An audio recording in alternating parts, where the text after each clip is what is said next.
This is Special Chronicles, giving respect and a voice to people with special needs. I shudder thinking how the world can be so cruel. Lend my voice to those who can't. It's time we try, it's time we care, it's time we stand. It starts with a voice. Welcome to the finale episode of Road to the Special Olympics 2026 USA Games, a Special Chronicles podcast series. I'm Daniel Smrokowski, host and founder of Special Chronicles, an athlete leader and health messenger from Special Olympics Illinois, and a former Thousand Tribal Global Messenger.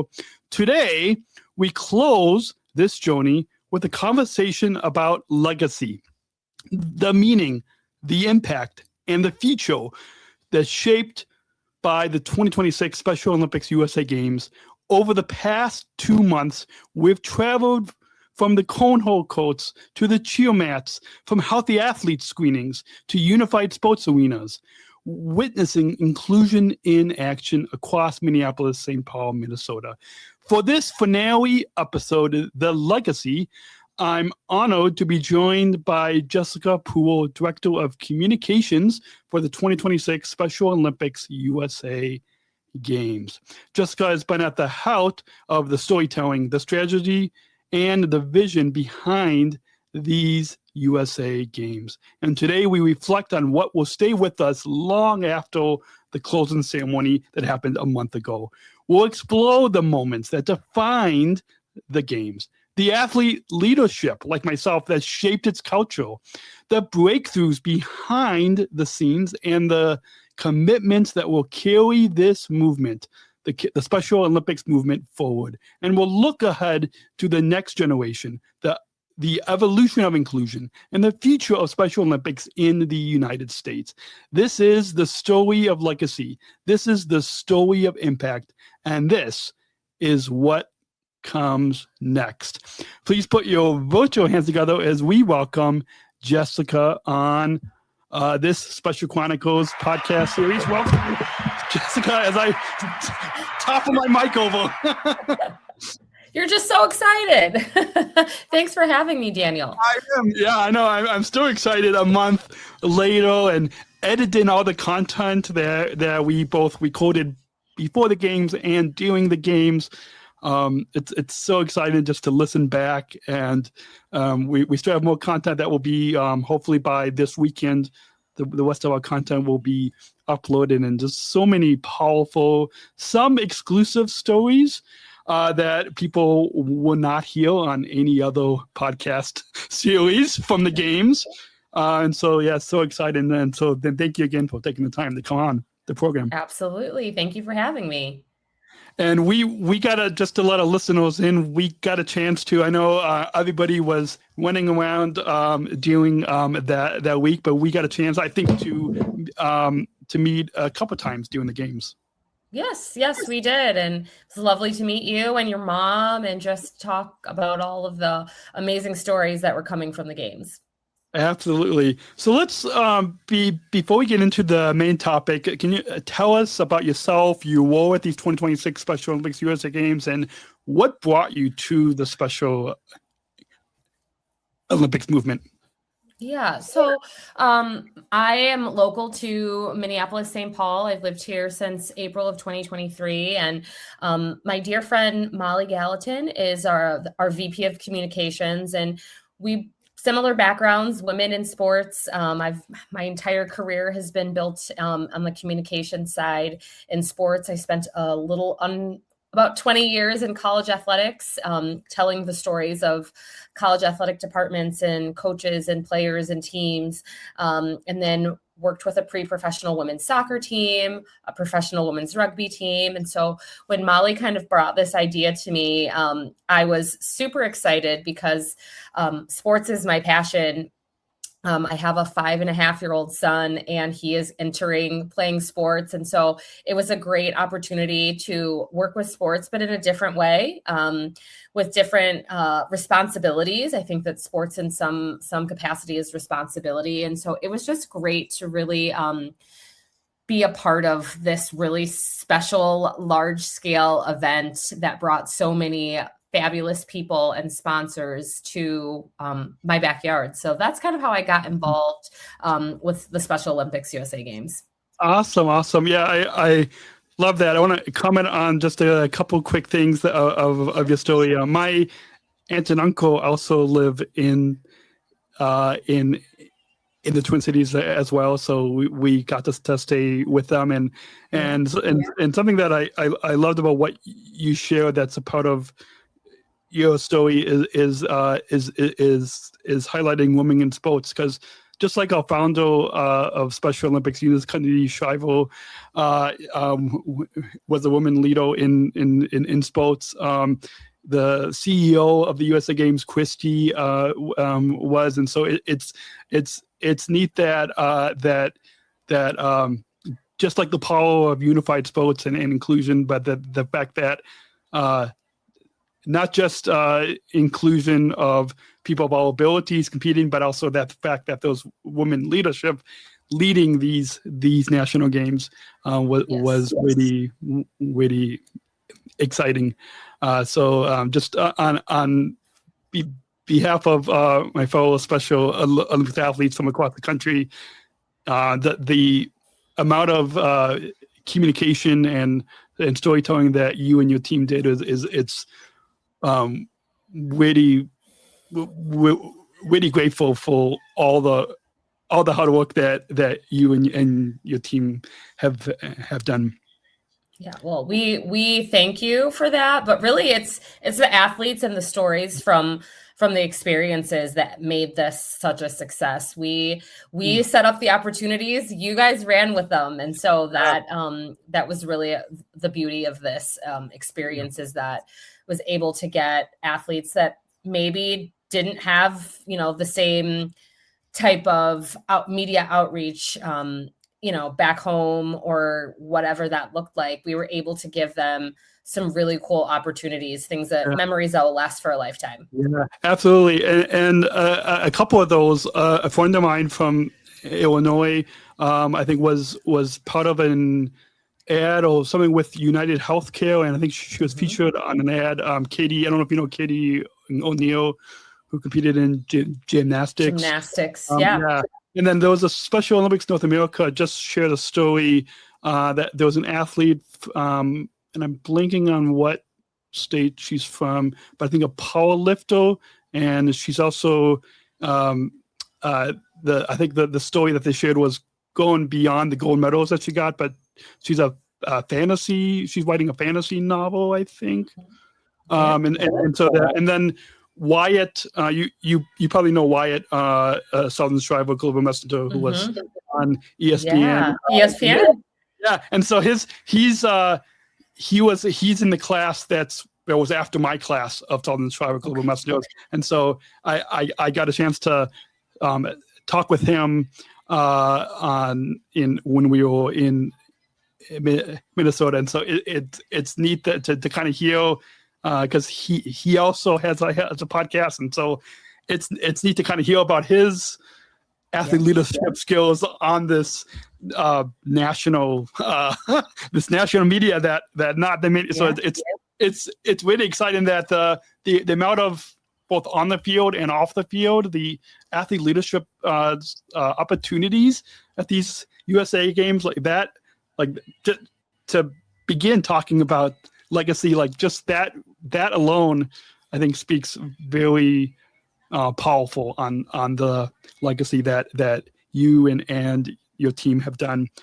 Looking back, what do you think of when you think about these 2026 Special Olympics USA Games that now took place a month ago? As a whole, what moment or theme, and the obvious theme of calling all champions, but when you think of it as a whole, what moment or theme best captures its meaning to you?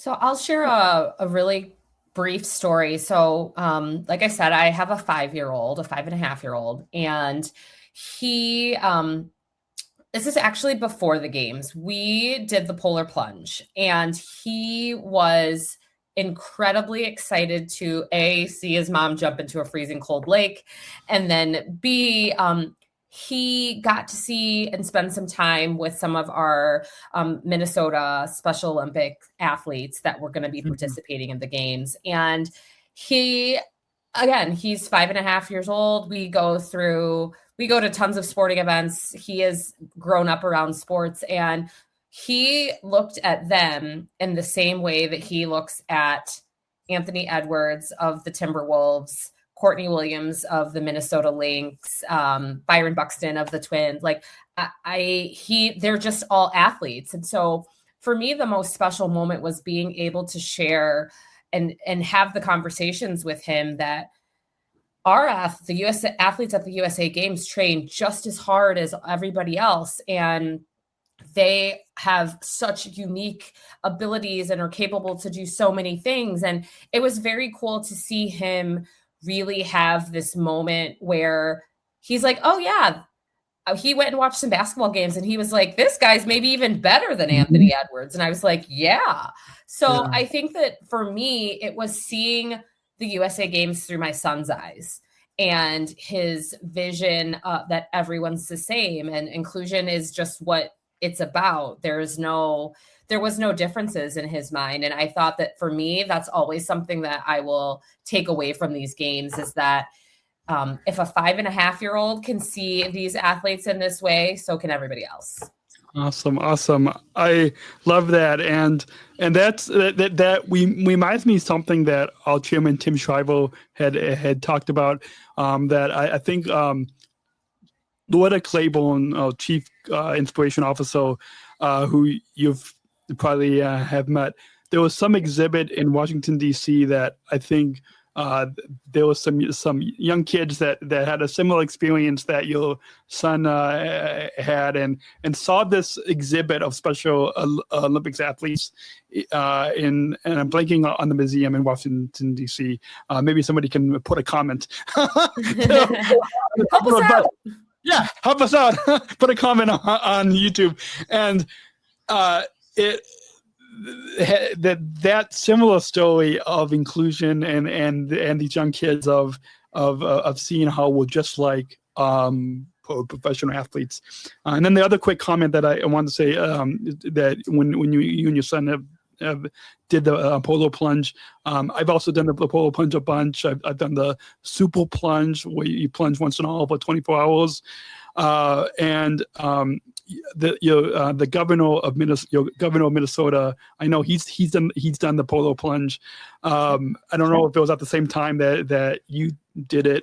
Not this year, yeah. But not this year, but yeah. But so I had a chance to meet him before the opening ceremony when he and his, I think, daughter and family, when there was a few of us, me and then two athlete leaders from Cleveland, we were meeting a lot of the VIPs, and so it was neat to be able to thank the governor of Minnesota for all the support there, because it was amazing, both him and his wife, like the amount of support that he gave for these USA Games. I don't know if you want to highlight the support of Governor Tim Walz and Governor Walz and his family are phenomenal. I mean, they have been in lockstep with us every step through this, and so we're really appreciative of them not just saying they're supporting, but being there and being immersed in what we're building and showing up. And,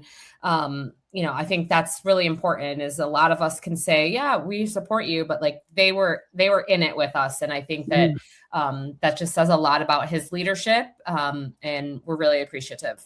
Awesome. Yeah. I believe I've been to a couple other USA Games. Hopefully someday I'll get to compete. But I don't believe that there's a lot of.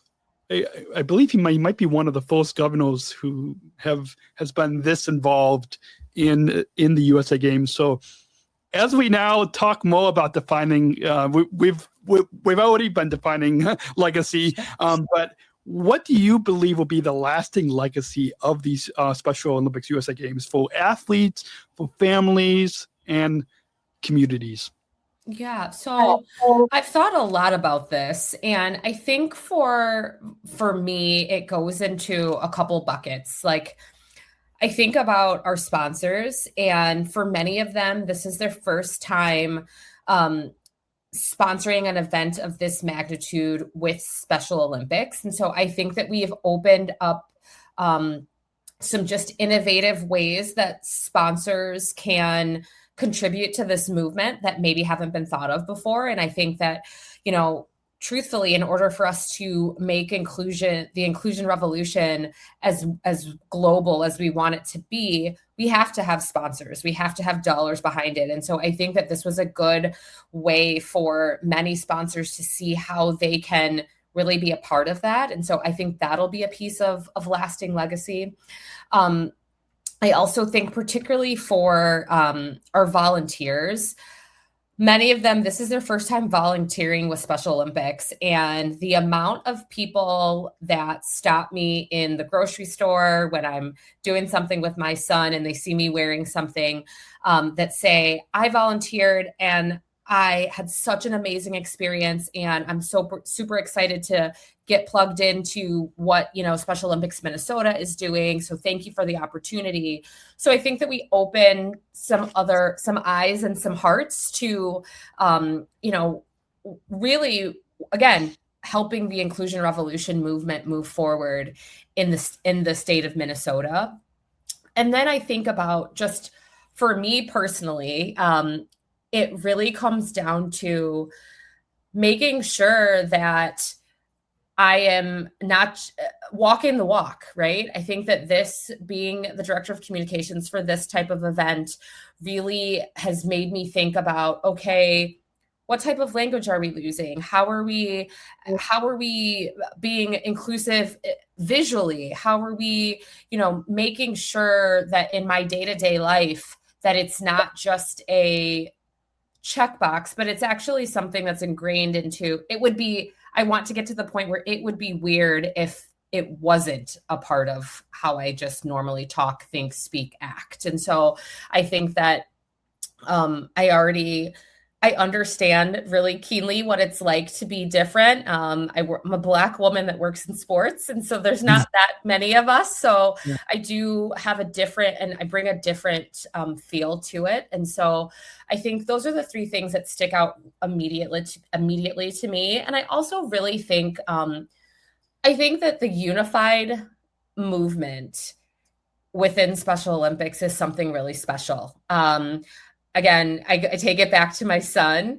I am on this fact-finding mission to figure out how I can get my son's school to be a unified school, and to how can we make this happen at the elementary school age? Because I think that the thing that we need to really think about is, if we start younger, we create a culture of young people who know nothing different, who this is just a part of how they do sport. And so I think that's really important. And I think that for me, the unified movement is something that's really powerful, something that I will be a champion of forever and always, because I do think that it changes two people's lives instead of one. Two families' lives instead of one. And I think that that's really important. We can't claim to be forward-thinking and inclusive if we're not actually doing things and helping those that are having those life experiences. It changes you in a different way. And so that's something that those are the four things that I think are really important to carry forward. Awesome. I love that. And building upon what you said about the being a champion of the unified movement, that's something that is so happy to hear you talk about that, because I think so many people when the every 4 years when the USA Games come around, or even the local at the local program level, whether it's in Minnesota, where you're from, whether it's in Illinois, where I'm based, or any across the 50 states, I think 52 local programs, is most people think that it's just for those of us with intellectual disabilities. But now, highlighting Unified is people can see that it's for people of all abilities. It's for people with and without intellectual disabilities. And then you talk about the volunteers and people stopping you at the store. A quick story. My aunt and uncle do, since they're both retired, they do professional dance competitions and dance classes. Cool. And so they came to the opening ceremony. They were singing in the stands, but my mom and I obviously won't. But they I think they told us, I think the next day, because it took us an hour to get out of the parking garage after opening ceremony, just because of how busy it was. Busy. Yeah, all the people. But my, in fact, one of the I think it's the episode that I edited from the ESPN Unified Sports Challenge. I think it's that up. Mm-hmm.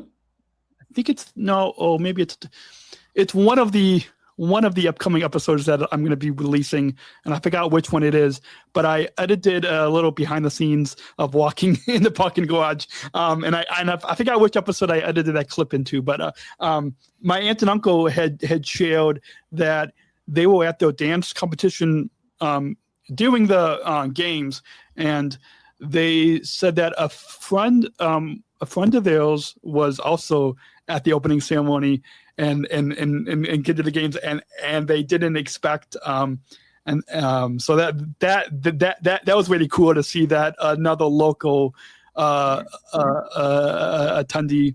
And then my aunt told me that I actually didn't realize, but she volunteered when the international when the World Games the international 91.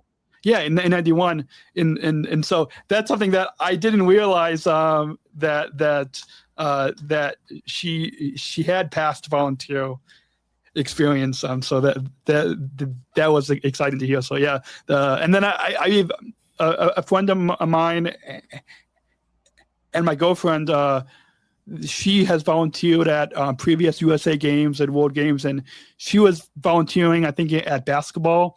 And I was trying to meet up with her, but because of my busy, as you were busy, because of my busy schedule, I couldn't meet up with her. But yeah, so it's really exciting to hear from volunteers, whether they're like my aunt and uncle's age, or I interviewed a couple young volunteers at volleyball I don't know. I think they might probably high school age, and so it's neat that there was. Did you see that there was a wide range of volunteers, young and old? Yes, we had a wide range of volunteers. We had a lot of people sign up to volunteer for one day and then ask if they could come back the next day. So again, the volunteer experience was it was vital to the operation of the games in general. But I think that what we discovered is, again, once you're around these athletes, it's really hard to not be around them. So I think people just want to come back and experience the joy that the games brought to people. Yeah, I know. And that's like both for myself and some of my other friends, a couple of my other friends who are also athlete leaders were on the athlete advisory council, and some of us, not only when we're competing like at the local level, but we find ways to still be involved and still lead at the national level as well. So that's really exciting.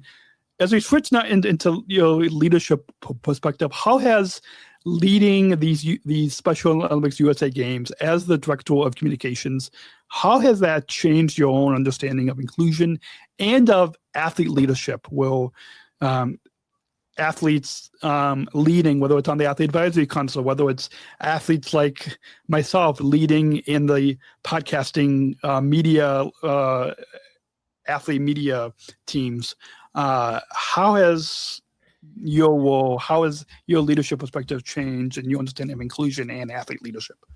Yeah, so I'll speak to inclusion first. I think that I have always been really aware and conscious of the need to be inclusive from my own personal lens.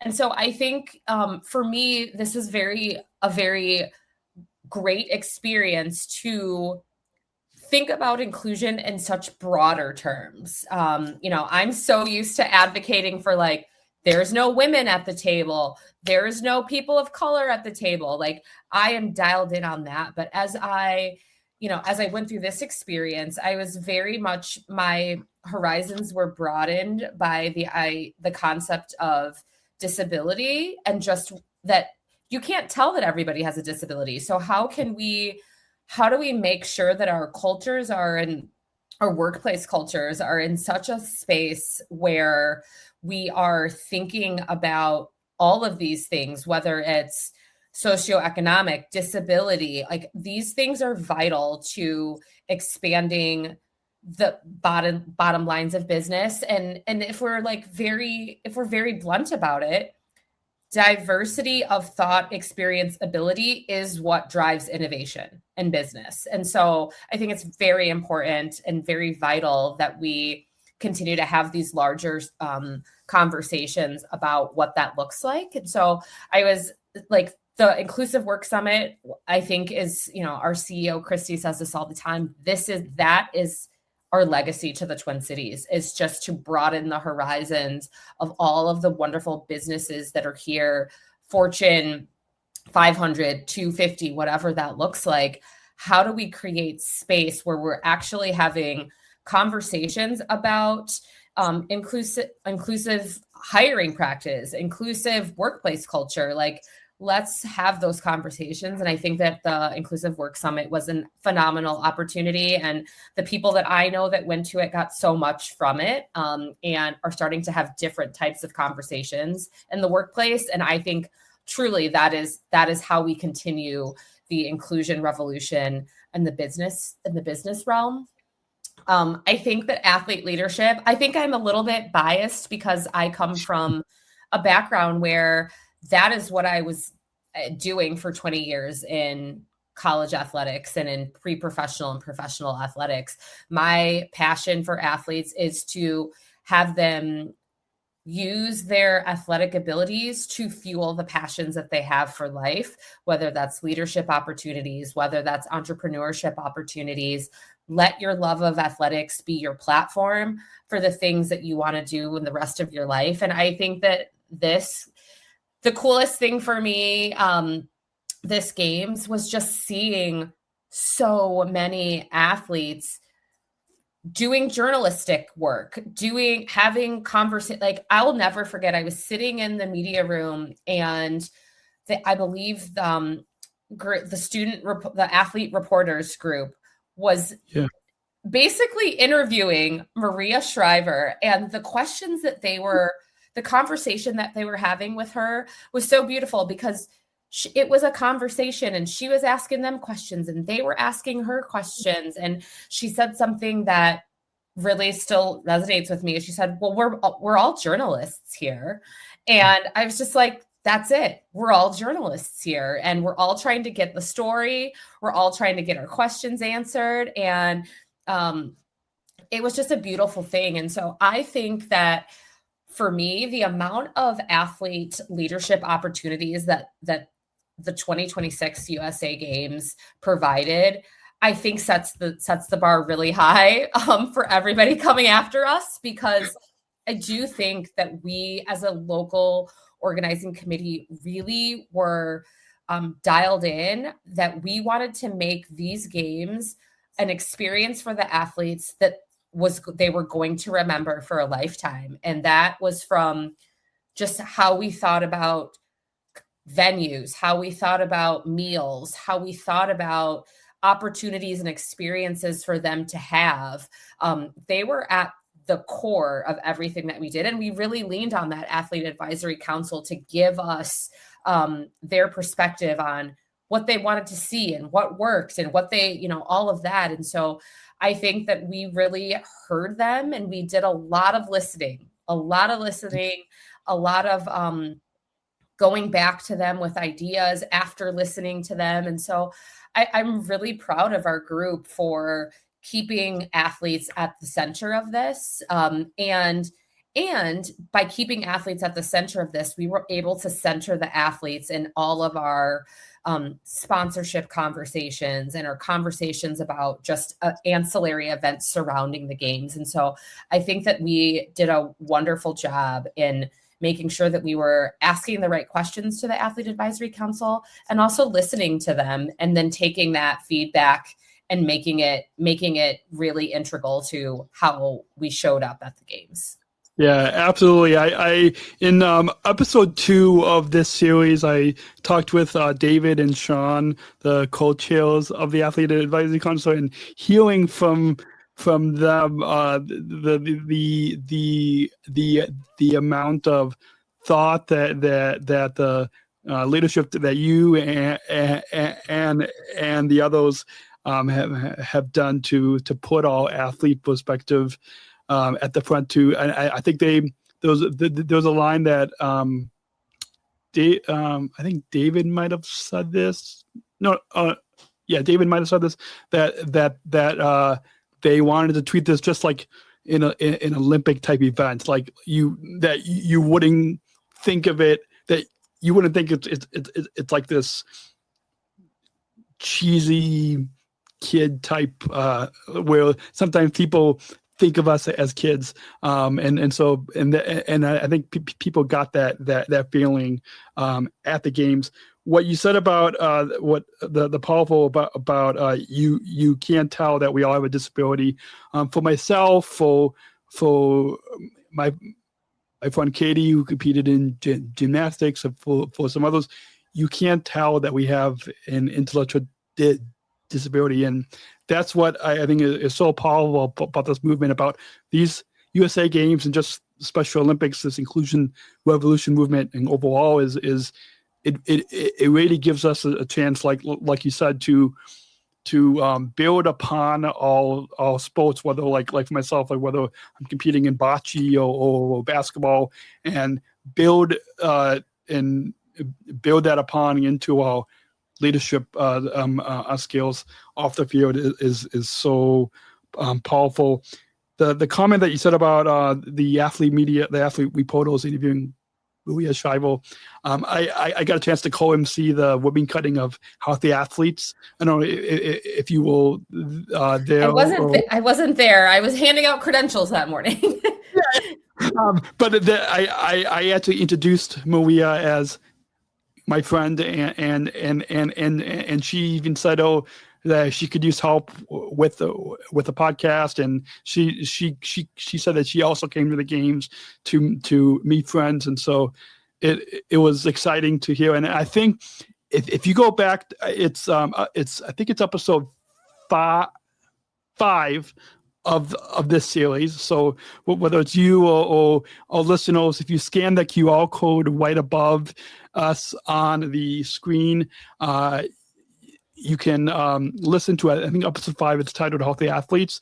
And in talking with the AV people in the room, I recorded the entire opening ceremony, and you can hear the entire ribbon cutting on this podcast series. Probably an exclusive. You probably can't hear that on any other podcast. So just one of the exclusive stories that we were able to, yes, ESPN and other media covered Healthy Athletes, which is so powerful, the world's largest health organization for people with ID. But the fact that we were able to bring people that ribbon cutting, not live, but on demand, was really powerful. So it's neat that you were able to witness that the athlete, like Maria being, I think, a journalist on NBC, and the fact that she connected with Special Olympics athlete reporters in just like she would do with Al Walker or Robin Roberts. So I'm trying to list some of the big NBC because she's on that network. But I think that story that you shared really highlights another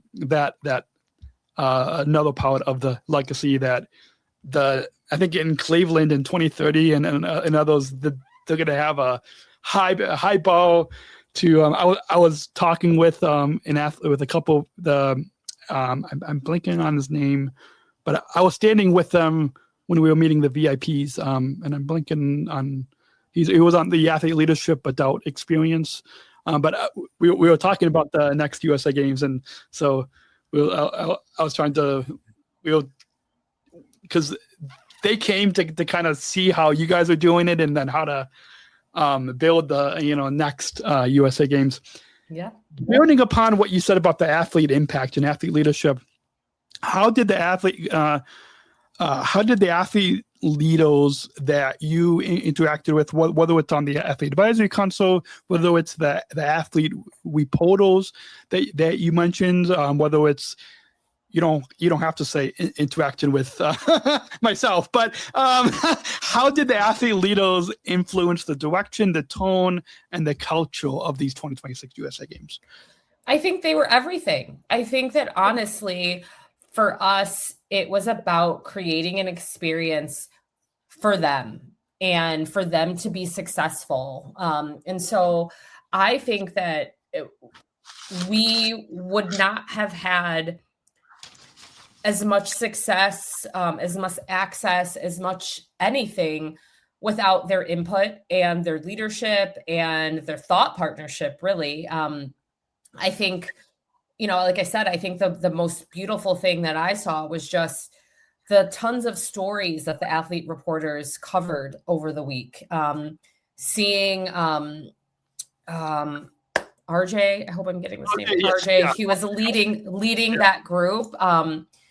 My goodness, he was such a great leader for them, and he really set them on the road to success. And so I think it's just, I think, again, this is an opportunity for them to take ownership of the things that they're already passionate about. And I think a lot of times we think about people with intellectual disabilities not being able to, that we talk about people with intellectual disabilities about the things that they can't do. And I think that this week we were able to see all of the beautiful things that athletes with ID can do. And I thought that it was such for me, some of the questions that they were asking Maria Shriver, I was like, okay, they're really getting into it. And I think that we have to reframe the narrative of, instead of being what can't they do, it's what can they do, and those things that they can't do, how can we get them to a place where they feel more confident, or that we get them closer to what they're trying to do. And I for me, that's what I'll take away, is that the whole week was being able to watch athletes do the things that they're more than capable of doing without barriers, without limits, without, it was just a really beautiful thing. And I think that had we not had such intentional conversations and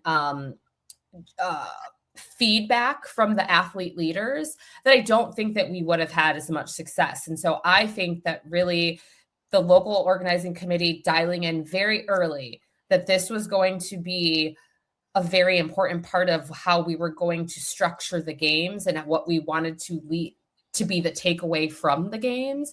I think that it had been something that we thought about as an afterthought, it would have looked completely different. But this was something that was ingrained in every member of the LOC from day one. And so I think that for us, seeing it come through the way that it did in such beautiful moments and beautiful storytelling and just wonderful experience for the athlete leaders is a testament to the intentionality from Christy all the way down that this was going to be how we were going to operate.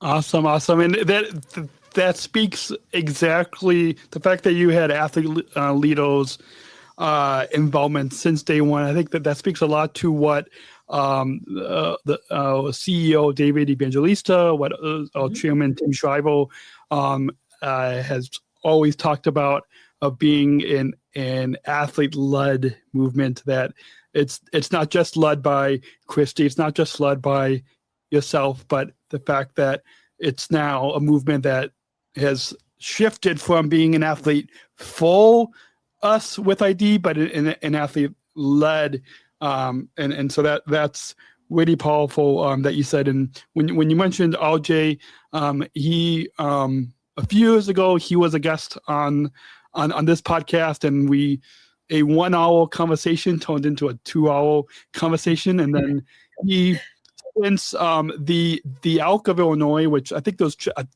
a chapter in the disability, there's chapters across the country, but they had I didn't expect, but somebody had nominated, and they gave me a South Advocacy Award in 2020, and so he, as a way to kind of announce that on this podcast, he turned the microphone around on me and interviewed me about my story, because you can't wait. It's hard to interview yourself.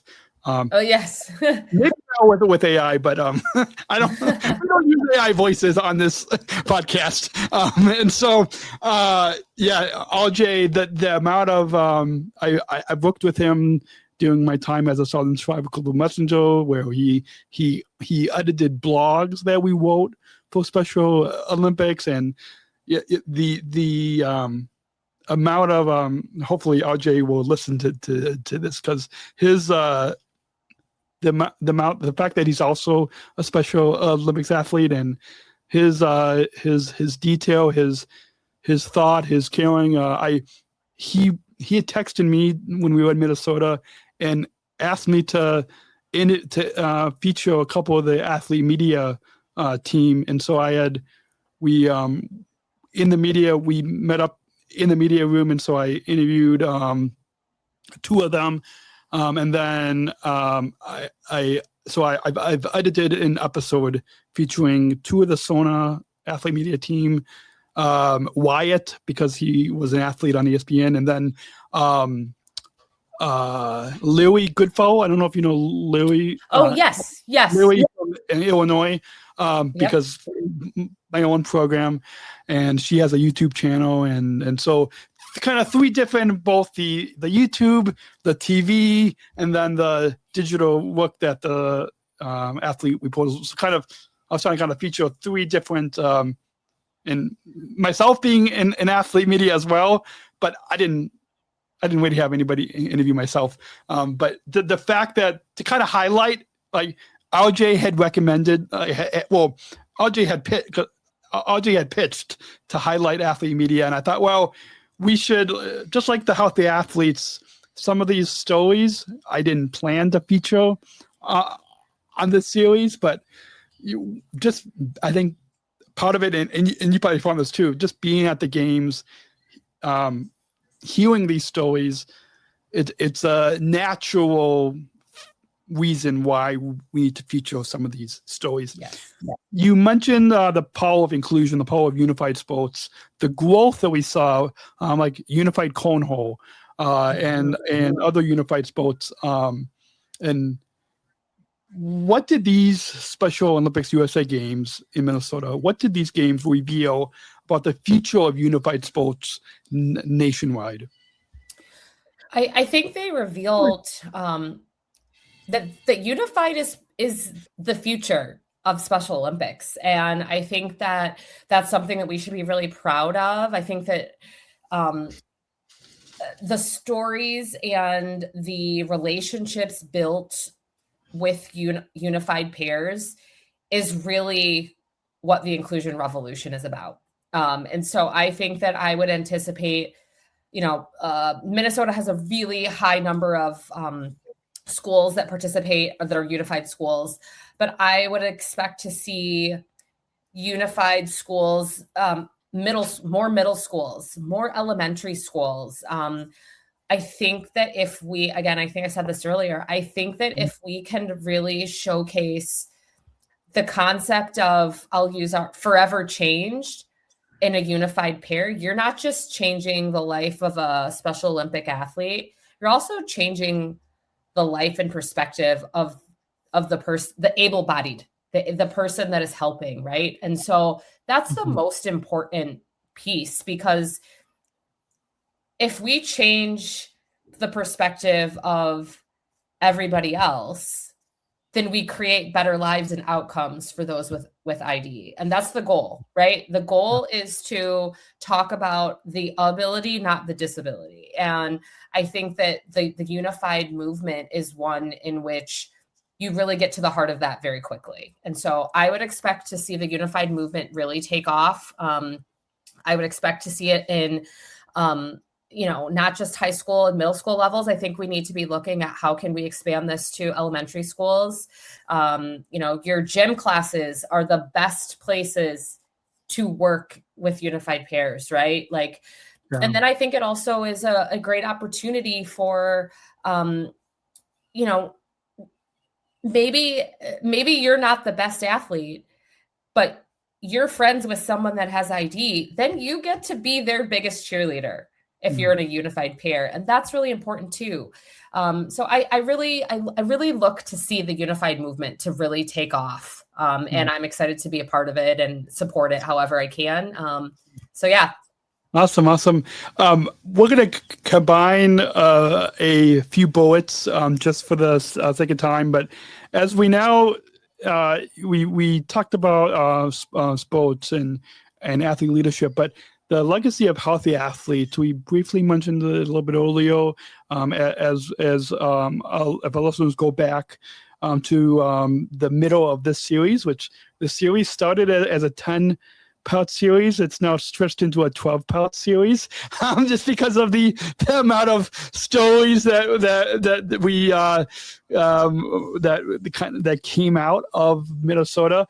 The healthy athletes, as I previously stated, co-emceed the ribbon cutting of healthy athletes. I shared the story of going through healthy athletes and finding out having some mild hearing loss when I competed a year ago. Got fitted for a hearing aid 5 days before coming to Minnesota. The Stuckey hearing folks had heard my story, and then they had me come back in the middle of the week, and the Stuckey folks had their camera crew. They put a microphone on me, and they ended up fitting me for and our viewers can't see this, but because of my headphones, but and actually, honestly, if my headphones are not on, it'd probably be hard to tell. But I was fitted for at the USA Games in Minnesota. I was fitted for hearing aids in both years, and I've noticed a huge difference. And so that just right there, I saw sharing the story, but hearing the Stuckey, I'm blanking on her name, Tanny, I think, from Stuckey. She had shared a story of that there was an athlete who competed, and I guess they fitted most people who needed hearing aids at healthy athletes, but there was a story that she shared that somebody couldn't, and I think her husband started Stuckey, the hearing aid company, and there was an athlete that they couldn't fit because of the shape of her ear. So because Stuckey is based in Minnesota, they had her come up to the headquarters of Stuckey and fitted her for an hearing aid there. So with your experience, how will the healthy athlete screenings, and if you have any numbers of athletes like myself who were screened, you can share that. Otherwise, how will healthy athlete screenings and education continue to shape the health equality beyond Minneapolis, St. Paul, beyond these 2026 USA Games? Yeah, so I think that healthy athletes is probably one of the most powerful things that we did. I think that it is. I didn't know this when I started working with the USA Games, but those with intellectual disabilities are very oftentimes don't get the best healthcare, right? And we could go on it. We could wax poetic about healthcare for days, but I do think that healthy athletes, at least for me, gave me insight into the fact that we had so many volunteers working at healthy athletes. I'll share a quick story. A friend of mine was a mental health professional, and she had seen some of the volunteer things that I was posting on my own personal LinkedIn, and she volunteered and was at healthy athletes. And to be honest, I did not even know that she was volunteering until after the games were over. And she sent me a note and she said, "Thank you. Thank you for posting about this, because I now realize that as a part of my practice, I need to make space for those with ID in my practice." And I was like, "Yeah, you do." And yeah. I think that healthy athletes truly should be one of the largest legacies that these games leaves, is that, healthcare is vitally important for everyone. Healthcare is vitally and critically important for those with ID. If you can't express yourself to your healthcare practitioner to get the things that you need, you're in a world of trouble. And so I think I see healthy athletes being a huge legacy. I've talked to so many folks that volunteered at healthy athletes that are like, okay, how can we make this a part of just like a normal program? Like, what does Minnesota's program need to do to get this consistently? Like, how can we make sure that the athletes are taken care of, just their basic health needs? Because truthfully, if you think about it, you age out of your parents' insurance at a certain age. Your Medicaid only covers this much. Like, there's just a lot of nuance that you don't think about, but it is a vital part of the existence of someone that has ID. And so I think that that's the next thing that I would love to see tackled more broadly. I think we talk a lot about healthcare, but like healthcare for this specific demographic is not, it's not something to be messed around with. And it truly extends their life in ways that are profound, right? And it's quality of life for them, right? Like your hearing aids, you're going through life hearing at a certain level when you could be hearing so much better. And just a small thing like hearing aids makes their quality of life better. And that's what we're aiming for, right? We want to showcase the ability. And if we can do that through healthcare and those type of things, like, my goodness, we should be doing it far, far and wide. And so I think that healthy athletes will always be something that can continue to grow. I think the Healthy Athletes program can continue to grow.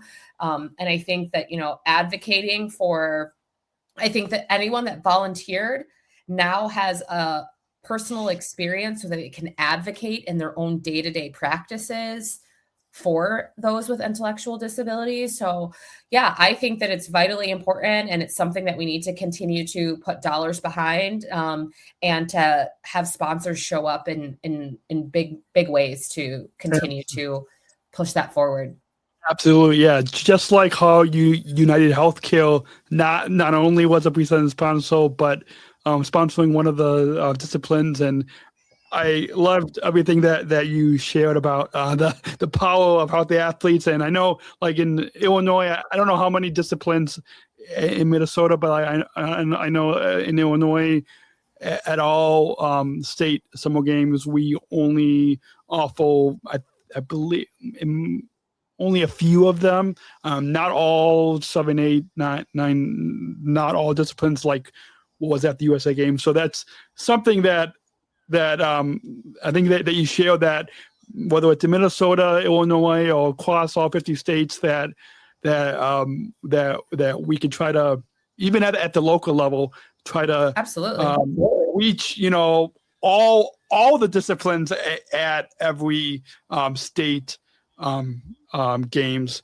And then you shared about your friend, about you posting on your LinkedIn, and that's something that I think that if more people can follow your example, and whether it's on their LinkedIn, whether it's on their Instagram, or their Facebook, or their X, or their Snapchat, or their TikTok, if they just share a little post about volunteering, or being at the USA Games, or being, at the next games, or even at the local state games as well. If that one little post can make a big difference to reach just one more volunteer, because I think there's probably more volunteers than the 3,000 athletes that competed, but that powerful impact that you shared on your LinkedIn, that I've shared on social media, that many other, I'm sure there's a lot of other staff at Special Olympics, international and local programs were sharing. There was a quote that when we were at the ESPN Unified Sports Challenge, in addition to interviewing some of the celebrities, but I also talked to some other people, including I saw one of the board members took a picture, and it wasn't until after I got back from the games that one of my coworkers at United Airlines was there. And I zoomed in on this picture, and I didn't. He was in the same room that I was in, but we didn't see each other there. But this powerful quote, and I didn't have time to pull it up for this podcast. But if our listeners go to our Special Chronicles on Instagram, specialchronicles.com, and then you can click on Instagram, and then go back on the page. The wife of the CEO of my local program in Illinois, because our CEO, he came from outside of Special Olympics, but his wife came to the USA Games, and she shared a powerful quote about witnessing the athletic ability, and I'm blanking on the exact quote, and we don't have time for me to go find it now, but go and find it. And that quote, I think my local program in Illinois had we shared it, and it was I don't know if you saw that clip, but it was really really powerful that people are recognizing just it's not only the athletic ability that at these USA Games, but what us athletes, what us Special Olympics athletes are showing the country is not getting into like, just like Special Olympics on this program at Special Chronicles, we don't take political sides, but I think what us athletes are already showing is really showing how to lead, both on the sports field, but even more that in life and as a country overall. Talking about this national movement and the whole city of Minnesota, how do you see Minneapolis, St. Paul continuing the momentum of inclusion after the games? And then as we dive into these national conversations and commitments, you talked about the inclusive work summit. Just like this series, another series that I've been doing for the past number of years is a unified work series on this podcast, which focuses on inclusive conversations. I had a number of leaders at United Airlines on, the Disability Business Resource Group at United Airlines. Actually, even though I'm an employee, they sponsor this Unified at Work series that I've been producing. A little delayed in getting that sponsorship this year, but we won't go into the details on air about that. But so as we dive into this community engagement, how do you see Minneapolis, St. Paul continuing the momentum of inclusion after these games? What national conversations or commitments have emerged because of these 2026 USA Games? And then finally, as we talk about the corporate partnership legacy, how will sponsors, partners, and donors continue supporting athletes and programs after the closing ceremonies, now that it's been a month after the games? I know it's three big bullets, but it's okay. I think that really the legacy of these games that Minneapolis St. Paul will carry forward is more intentional conversations around what it looks like to be inclusive at work in the workplace. And I really think that was something that our CEO, Christy, really from the beginning was like, we're going to do this summit and this is going to be something that we leave behind for our local community. And I think that she's done that. I think that different conversations are happening. And so I think that we're well on our way there. I think that I think the unified movement, I think is really, I think that we will see that as a national next step. I think that is, if I'm not a betting person, I'm not a predictor, but I do think that if I had to put money on it, I would think that you're going to see the unified movement really take off. I think the ESPN Unified Challenge highlighted some of those beautiful things, but then also just the amount of unified sports that we had at the games, and the ability to see that and what it looks like in real life, as the kids say, I think was really beautiful. And I think from a corporate standpoint, I think that it really gave another avenue for where sponsorship dollars can go and how sponsors can think about, sports sponsorships are something everybody wants to do. There's only so many sports teams in your local town or whatever that looks like. But I do think that corporate sponsors have been given another innovative way to use their corporate dollars responsibly and for the greater good. And I think that we might start to see these type of sponsorships from larger scale companies, not just, obviously the UHCs and the Jersey Mikes are very dialed into this, but, some of, I'll say Unreal, which was our corporate partner that I'm actually wearing an Unreal shirt right now.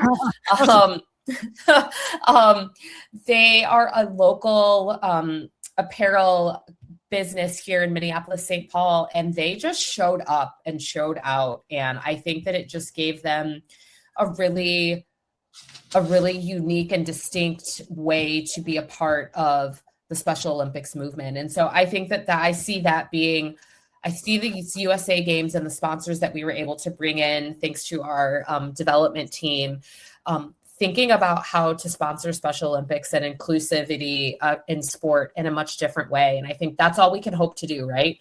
Is to get someone to look at it differently and to think about it differently. And I think that for many of our sponsors, we've done that. And so I'm awesome. Grateful for that. Awesome. I love that. And what you talked about getting these sponsors, getting these partners to look at things differently, that ties into something that you said at the top of the program about looking at those of us with intellectual disabilities as different, of recognizing that difference. And I think that common theme of what you talked about at the beginning of the program and just now in our later is a perfect connection. Hopefully our listeners can caught on to that. And you said about that apparel partner, that was so awesome. I was I went at the fan zone at not the one up in I was up in Blaine, but meeting with Bank of America, because double athlete leadership, media, double duties. Sure. But the one at Huntington Bank, that fan zone, I was trying to find a USA Games show or something, and I didn't really see one that I was looking for, like that black one with like the logo, and I didn't, and so I don't know if there's anything available online, but maybe we could talk off air, but because I wasn't able to get one when I was there, but yeah, we could talk off air. But the one last comment I wanted to say is I loved what you highlight about unified sports taking off, because I think we've seen a lot of unified sports over the past, like ever since it started. But what I wanted to highlight about what you said is one of my I only covered like just a few sports because it was just my mom and me, very small team, and one was cornhole, and particularly unified cornhole, because before the games I interviewed a mother and son from Rhode Island who competed in unified cornhole, and then I ended up just I exchanged a pin with an athlete from Kansas, and then I ended up just he was done competing, and I ended up interviewing him, but particularly the story of this unified cone, and I think I'm gonna upload that either tonight or tomorrow, and so when you hear that, and I might have even shared a clip, but yeah, when that episode will be titled Game Day Moments, and so when you hear the one particular soundbite that this unified partner, who also happens to be a mom of an athlete, when the fact that she commented on the all 50 states being under one roof at the opening, in the stadium, that was such a powerful moment that she talked about. And the particular unified cornhole, because it's a new sport. I think it's the first time USA Games. I know in Illinois and probably a lot of state programs, this is the first year that we have cornhole, the first time that we have unified cornhole. One of my coworkers at United Airlines said that next year she wants to be able to compete in unified cornhole with me. So that's and United Airlines is I don't know if they were an official sponsor of the USA Games, even though I think a couple of my coworkers have said that they will, but I know that they're a global. I think that they're a global partner of Special Olympics. So that's another example of here's a global partner that an employee from the global partner is interested in getting involved in unified a unified sport. So I don't know if you want to comment on that, or if you heard any similar stories from any partners or anybody overall that attended a unified competition and now is making a commitment to get involved in unified sports. Yeah, I don't think I have any stories specifically, but I do know that UHC, they highlighted a unified pair in one of their videos, and it was a beautiful story about a friendship. It's really a story of friendship. And so, I think that the unified movement is here to stay, and I'm excited to see where it evolves. Awesome. Behind the scenes, what's the decision behind the scenes that has shaped the athlete experience? And again, these next few bullets, you don't have to touch on all of them, but actually, I'm gonna skip over that bullet just for the sake of time. But sure. We talk about challenges and breakthroughs. That's something that both on this program, both whether it's my story or the other stories that we've been sharing, and even those of us Special Olympics athletes overall, we talk about the challenges that we face, and then we, because of Special Olympics, develop these opportunities. I gave a talk this past spring at a conference titled "From Challenges to Opportunities." So, kind of building upon that theme, what challenges did you and your team in the communications face, and then building upon those challenges, what breakthroughs made these USA Games stronger? Yeah, so I think the challenge is always in this landscape. It's how do you tell the stories? How do you get the stories out there? And we were really fortunate to have wonderful PR partners and media partners to help us tell those stories, but we really struggled leading up to the games to get those opportunities picked up in larger scale.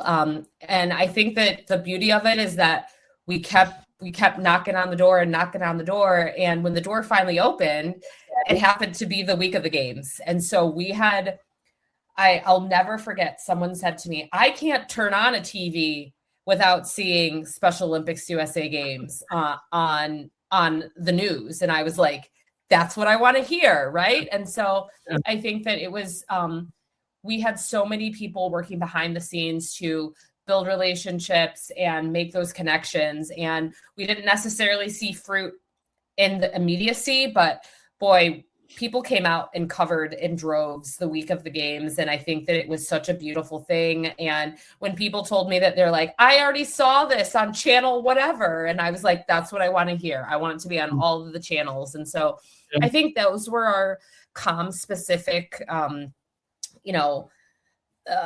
opportunities that we were able to capitalize on by building relationships. And so it was really extra special to see the fruit during the week of the games, for sure. Awesome. Yeah, I know. I saw there was a video of one of the other media people. I think he was, in addition to whatever media that he was producing, he was creating like a vlog, I think on Instagram or somewhere. And I think it was his first time being at the USA Games, being at a Special Olympics event as media. So that was powerful. As you personally reflect on your experience as director of communications for these Special Olympics 2026 USA Games, what personal moment will stay with you long after your role as director of communication concludes? I know it might be a difficult question, but now that it's a month after the games, what personal moment will stay with you long after? I think just the joy of the week, right? As a former athlete myself, athletes go through this. You want to be the best. You want to do your best. You want to win. You're competitive. But I think that the joy that I saw in athletes cheering each other on, other programs cheering for other programs, there's just a camaraderie and a joy surrounding these games that if I could bottle it up and on my very worst day, just take a little of it with me, I think that we're all better for it, right? Like, I think that my perspective has changed on, I'm still competitive. That's never going to leave me. But I think just like the joy and like making lemonade out of lemons, right? Like all of these things, but just the overwhelming amount of joy that the athletes brought to me, to my son. I think that's the legacy for me, is just like, you can be faced with so many challenges, right? Many of our athletes have more challenges than I'll ever face, but the joy that they choose to bring and the light that they choose to bring every single day, if they can do that, so can I.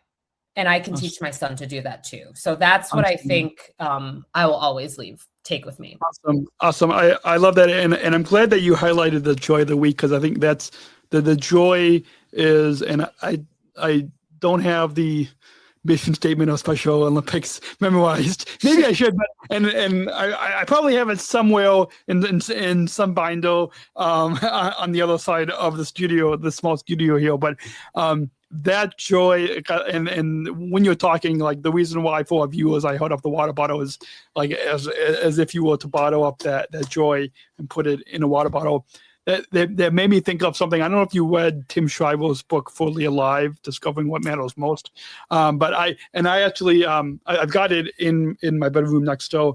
But I had interviewed Tim during the 50th anniversary in Chicago, and he didn't believe that I annotated his entire book.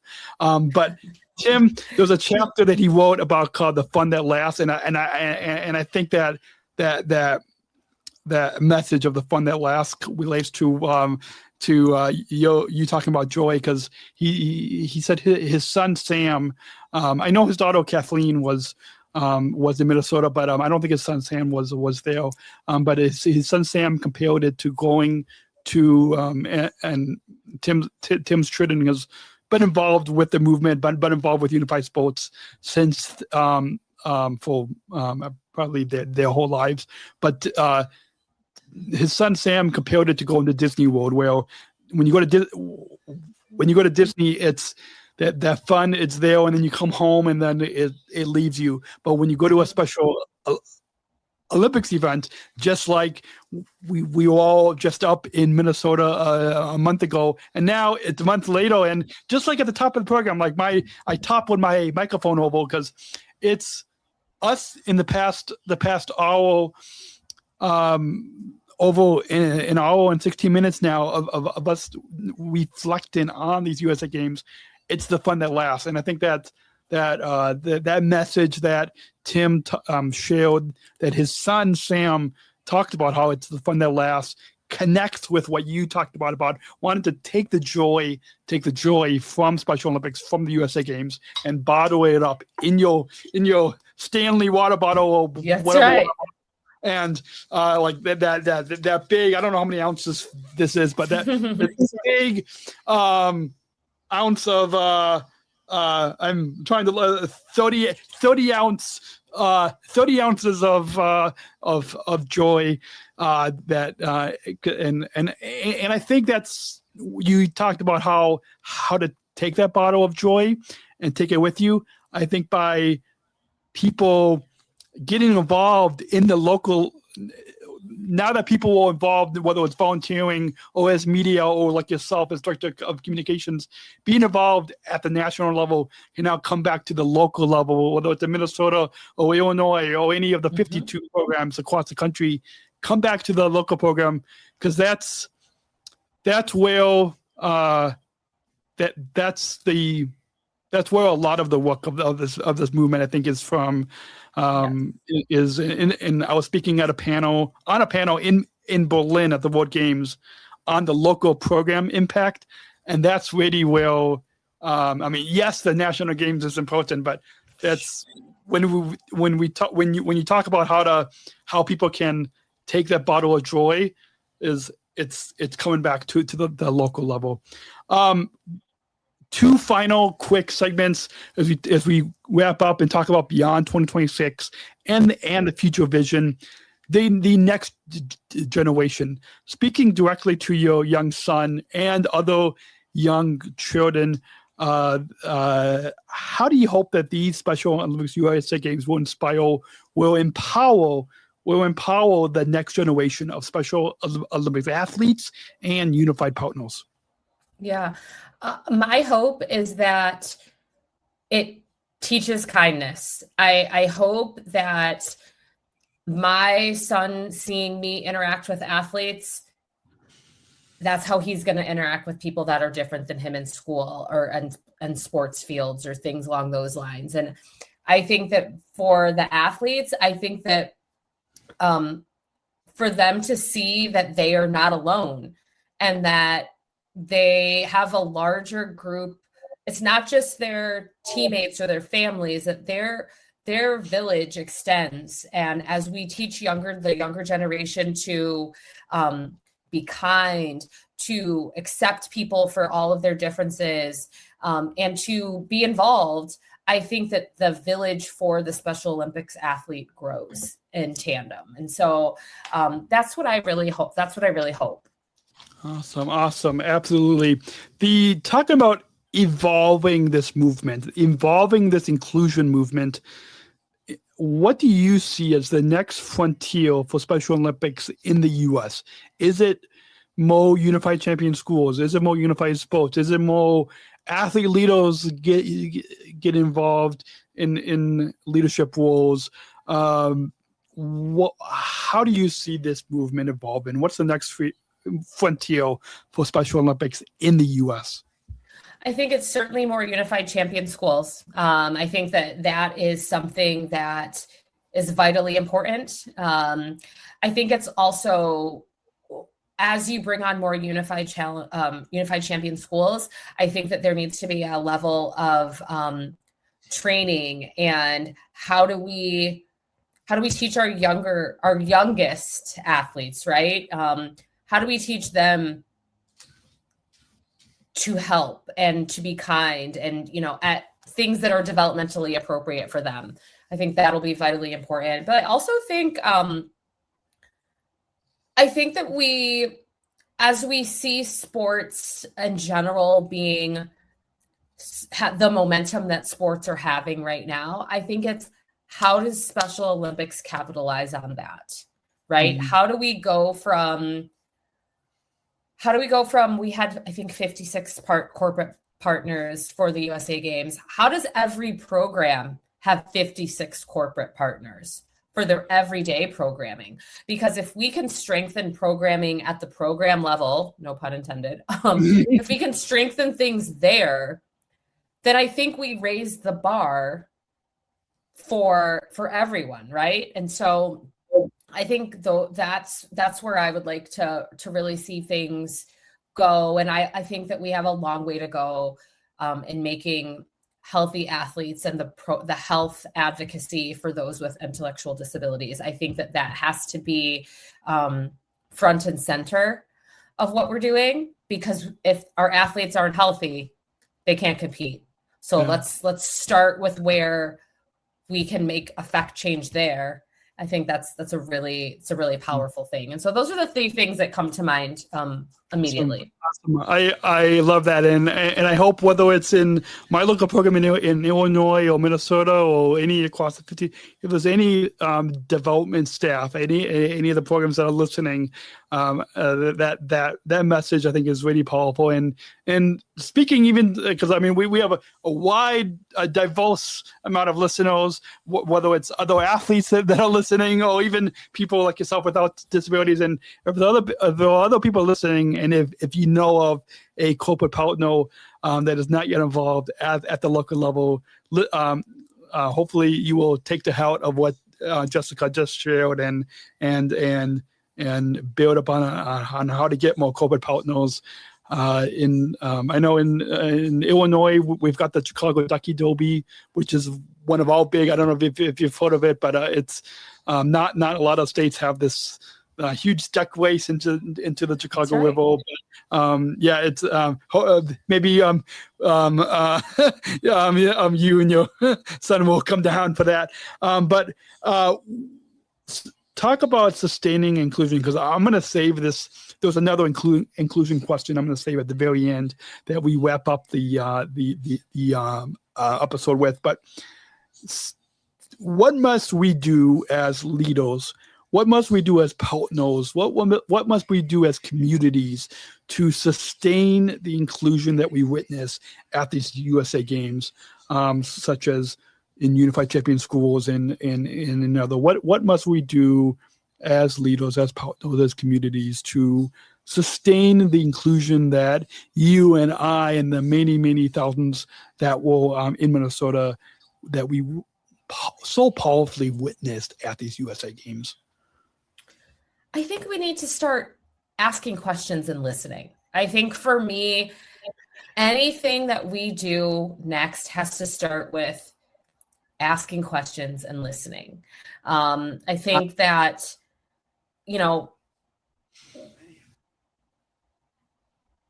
be curious. I think maybe that's what it boils down to. We have to get curious about why we do things the way that we do.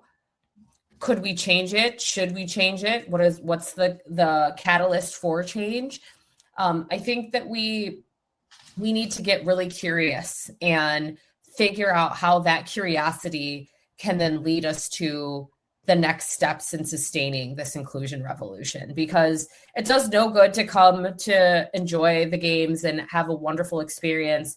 But if you're not asking questions when you get home or listening to someone when you get home, you've missed the whole point.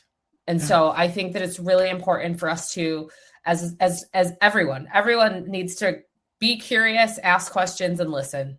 Like if we can do those things, I think that we can change a whole lot. Awesome. I love that. And what you talked about listening and curious, that reminded me of, I know you mentioned RJ O'Leal. I know he has a degree in journalism. I also did, despite my intellectual disability, have a bachelor's degree in journalism. And that's a lesson that I think, whether it's in the communications field or in journalism, that we so powerfully know as journalists to listen and to be curious. And I think that message that you said, that everybody, no matter if you're a journalist, a communicator, a leader, a partner, just a community member, a fan, you can be curious, and that's what will help to grow this inclusion movement and grow the next USA Games, and even grow the local programs to reach 56 corporate partners at each 52 state program in the U.S.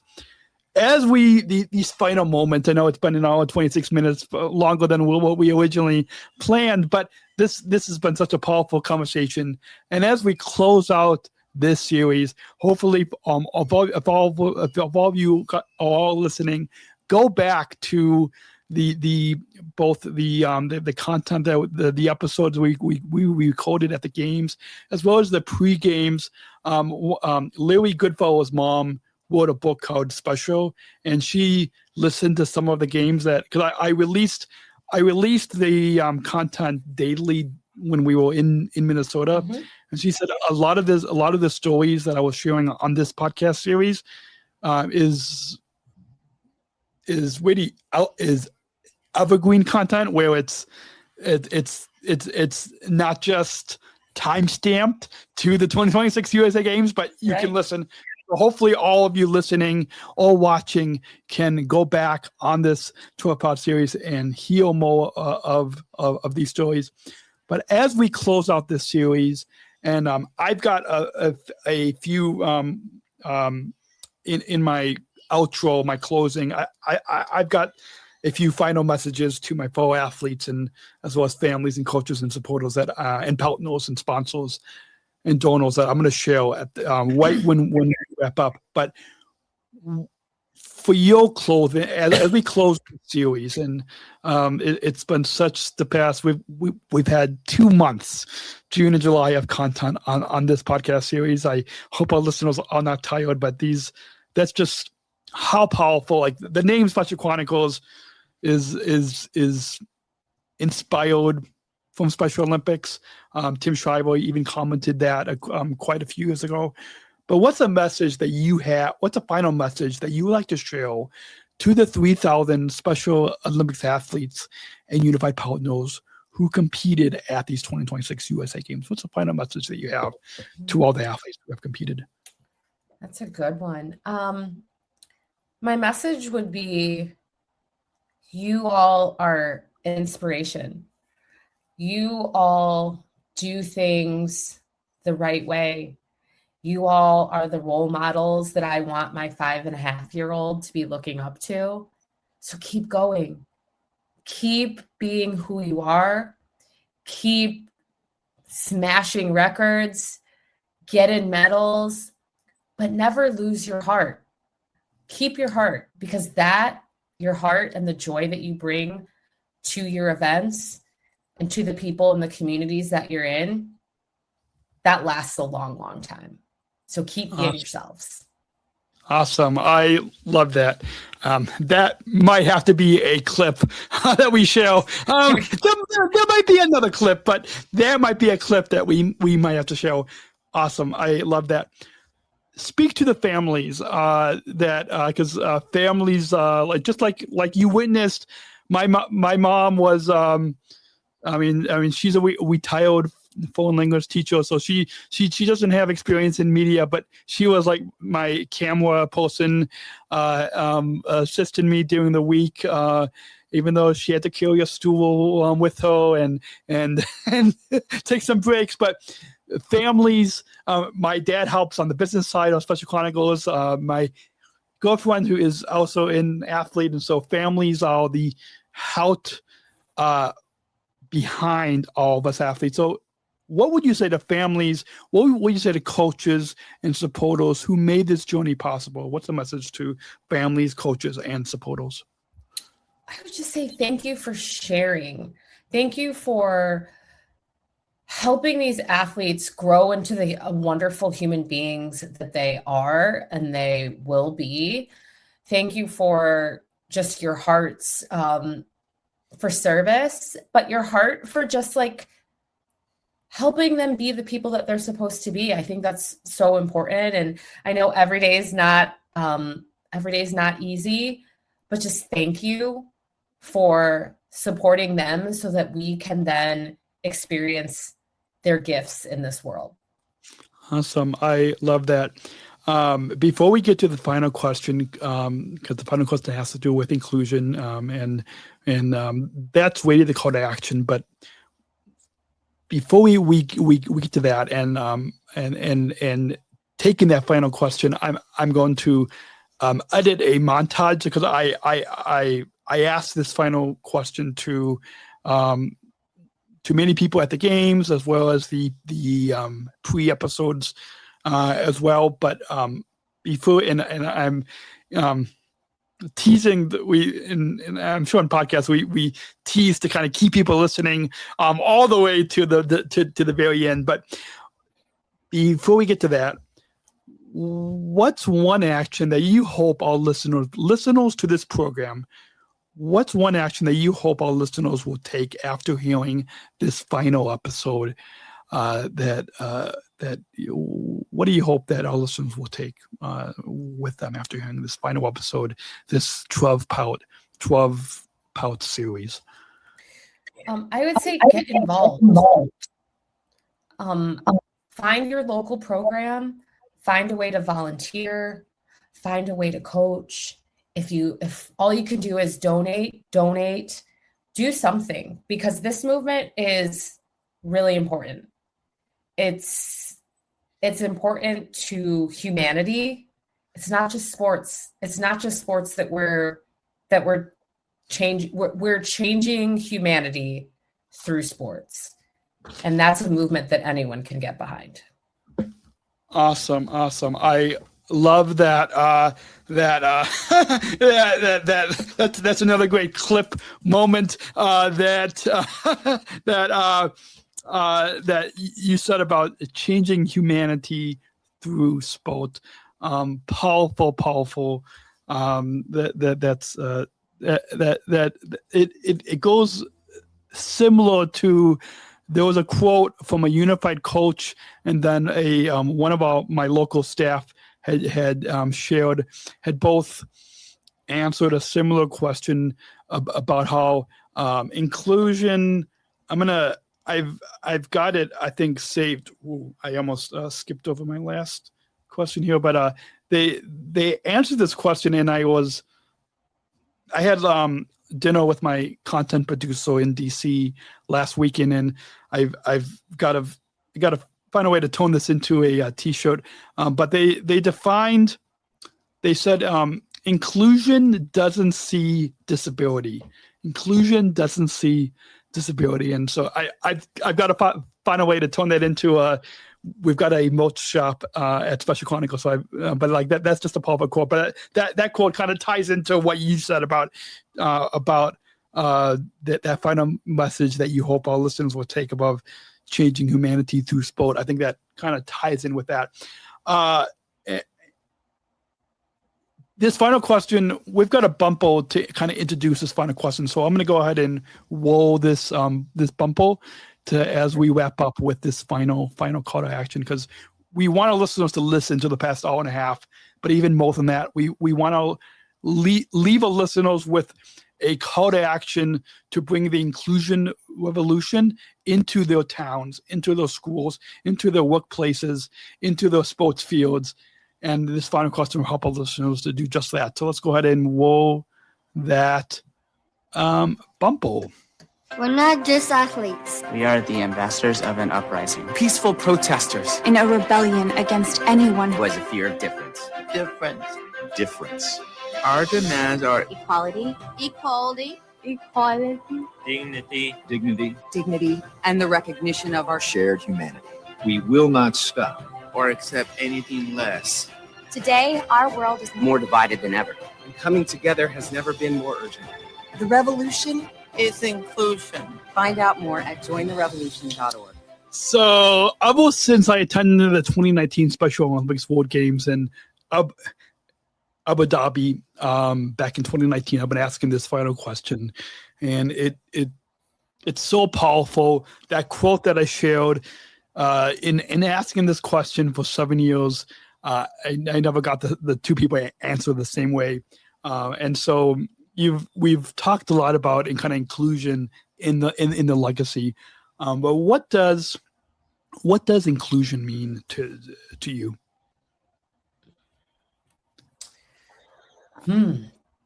For me, inclusion means making space for everyone, no matter how they look, no matter what their differences are. It's making space for everyone's voice to be heard. That's what inclusion means to me. Awesome. I love that. That's a powerful way to wrap up. Thank you again, Jessica. Our guest has been Jessica Poole, Director of Communications for the Special Olympics 2026 USA Games. And thank you again, Jessica, for staying with us and having this meaningful conversation for the past hour and a half. Thank you and it was a joy to get a chance to chat with you, even though my mom was tired when in doing the games. But thank you again for and the content that I recorded some commentary when we were up in the media room, and my mom and I had to find a little closet in the back of the media room just to be able to recode some commentary. But I think that episode was so far has been one of our most popular episodes this month coming from the games. But thank you again, Jessica, for all that you have done for all of us Special Olympics athletes and for taking the time to talk with us. Thank you for having me. I really appreciate it. And let's keep the movement going. Yeah, absolutely. Let's keep moving, and I'm sure we'll be able to stay in touch as well. Yes. So thank you all again for joining us for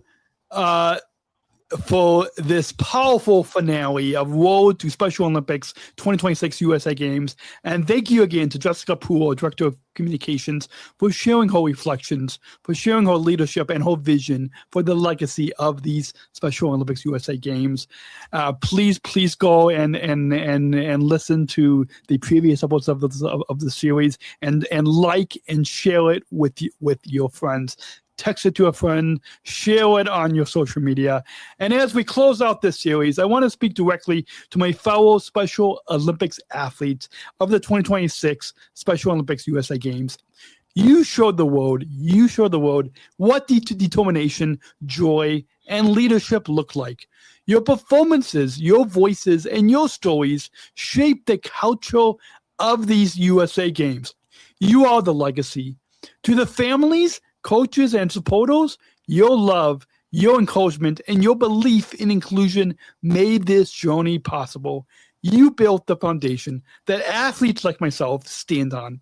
And to our partners, sponsors, and donors, your commitment didn't just support an event, it strengthened a movement.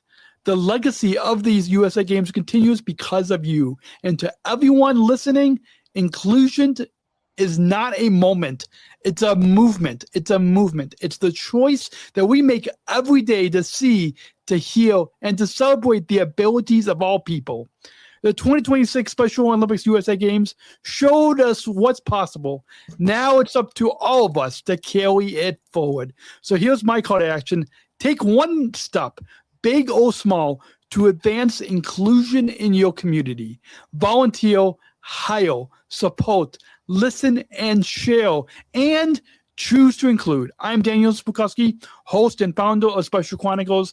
Thank you for being part of this journey, for celebrating the athletes, and for helping us tell the story of the Special Olympics 2026 USA Games. The games may be over, but the legacy continues. And together, we'll keep the movement alive. To tune in to more weekly episodes on the Special Chronicles podcast, visit specialchronicles.com/pod or search Special Chronicles wherever you get podcasts. And until the next episode, remember, choose to include. Thank you for listening to this episode of the Special Chronicles podcast. Our podcast was produced by Daniel Smrokowski on the Special Chronicles Network. Follow Special Chronicles on Instagram, Facebook, Twitter, LinkedIn, and YouTube. Subscribe, rate, and review Special Chronicles on Apple Podcasts, Spotify, or wherever you listen to podcasts. Our website, specialchronicles.com, where you can stream our archives of over 500 episodes for absolutely for free. Also, there's a list of our favorites, original series, award-winning columns, and blogs. And sign up for our newsletter to receive exclusive bonus content delivered to your inbox. Again, specialchronicles.com. Special Chronicles is hosted by Podbean Podcast Hosting. Our live streams are powered by StreamYard. Thanks, as always, to our business manager, Adam Smrokowski, who always encourages us to never give up. I'm Daniel Smrokowski, back next week with more stories. Special Chronicles, giving respect and a voice to people with special needs.